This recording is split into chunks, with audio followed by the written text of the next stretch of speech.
এলাকায় রয়েছে হাতির আতঙ্ক। সেই মতো জঙ্গল লাগোয়া গ্রামগুলির মাধ্যমিক পরীক্ষার্থীদের জন্য বন দপ্তর থেকে গাড়ির ব্যবস্থা করা হয়েছে, যে গাড়িতে করেই ছাত্রছাত্রীদের পরীক্ষা কেন্দ্রে নিয়ে যাওয়া হচ্ছে এবং তাদেরকে নির্বিঘ্নে বাড়ি পৌঁছে দেওয়া হচ্ছে। মাধ্যমিক পরীক্ষার্থীদের নিরাপত্তায় জেলা বন দপ্তরের মানবিক উদ্যোগ। জঙ্গল এলাকার পড়ুয়াদের জন্য বিশেষ বাস পরিষেবা। মাধ্যমিক পরীক্ষার্থীদের নিরাপদ যাতায়াত নিশ্চিত করতে প্রশংসনীয় উদ্যোগ নিল জেলা বন দপ্তর। জেলার হাতি উপদ্রব এলাকায় মাধ্যমিক পরীক্ষার্থীদের জন্য বিশেষ বাসের ব্যবস্থা। সেই মতো আজ ঝালদা বন দপ্তরের পক্ষ থেকে জঙ্গল এলাকা ও হাতি বন্যজন্তু অধ্যুষিত অঞ্চলের খামার হাই স্কুল ও রামাশ্রম হাই স্কুলের মাধ্যমিক পরীক্ষার্থীদের জন্য দুটি বাসের ব্যবস্থা করা হয়। এই বাস পরিষেবার মাধ্যমে পরীক্ষার্থীরা নির্বিঘ্নে পরীক্ষা কেন্দ্রে পৌঁছতে পারছেন এবং পরীক্ষা শেষে নিরাপদে বাড়ি ফিরতে পারছেন। বনাঞ্চল ঘেরা এলাকার বন্যপ্রাণীদের আশঙ্কা থাকায় পরীক্ষার্থী ও অভিভাবকদের মধ্যে দীর্ঘদিন ধরেই উদ্বেগ ছিল।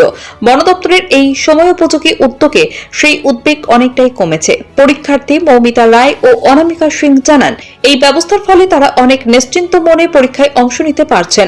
অভিভাবক দুর্গাচরণ মাহাতো ও বন দপ্তরের এই মানবিক উদ্যোগকে সাধুবাদ জানিয়ে কৃতজ্ঞতা প্রকাশ করেন।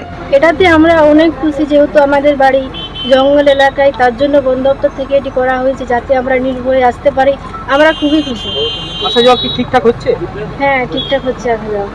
আমরা অনেক খুশি যে আমাদের এই বাসের জন্য বাড়ির কোনো গার্জেনকে আর আসতে হচ্ছে না। না, বাস কেন দিয়েছে আপনাদেরকে?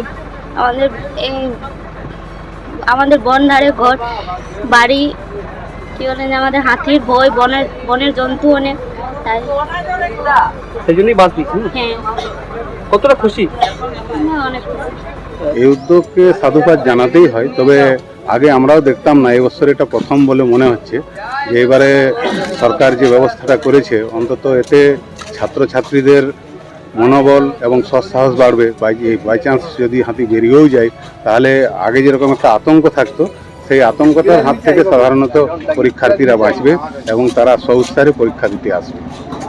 আমি এটাকে সাধুবাদই জানাই, এটা ভালো উদ্যোগ।